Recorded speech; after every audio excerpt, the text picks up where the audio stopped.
চট্টগ্রামে ঈদ শুভেচ্ছা ব্যানার টাঙানো নিয়ে বিএনপির দুই পক্ষের মধ্যে সংঘর্ষে দুজন গুলিবিদ্ধ ও একজন ছুরিকাহত হয়েছেন। শুক্রবার রাত ৮টার দিকে নগরের খুলশী থানার কুসুমবাগে আবাসিক এলাকায় এই ঘটনা ঘটে। নগর বিএনপির যুগ্ম আহ্বায়ক আব্দুল হালিম শাহ আলমের অনুসারী ও নগর ছাত্রদলের সদস্য সচিব শরীফুল ইসলামের অনুসারীদের মধ্যে এই ঘটনা ঘটেছে। গুলিবিদ্ধ দুজন হলেন জিয়াদুর রহমান ও আনোয়ার হোসেন। তারা শাহ আলমের অনুসারী হিসেবে পরিচিত। আর ছুরিকাঘাতে আহত হন রমিজ দারোয়ান, তিনি শরীফুলের অনুসারী। খুলশী থানার ভারপ্রাপ্ত কর্মকর্তা মুজিবুর রহমান এসব তথ্য নিশ্চিত করেছেন। ঘটনার প্রত্যক্ষদর্শী ও পুলিশ সূত্রে জানা গেছে, নগরের জিইসি মোড় এলাকায় ঈদ শুভেচ্ছা ব্যানার টাঙানো নিয়ে দুটি পক্ষের মধ্যে গতকাল সন্ধ্যায় দ্বন্দ্ব শুরু হয়। এক পর্যায়ে দুটি পক্ষ কুসুমবাগ এলাকায় মুখোমুখি হয়।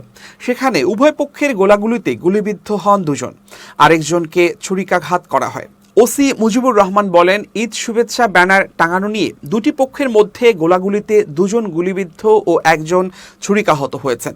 এখন পরিস্থিতি শান্ত রয়েছে।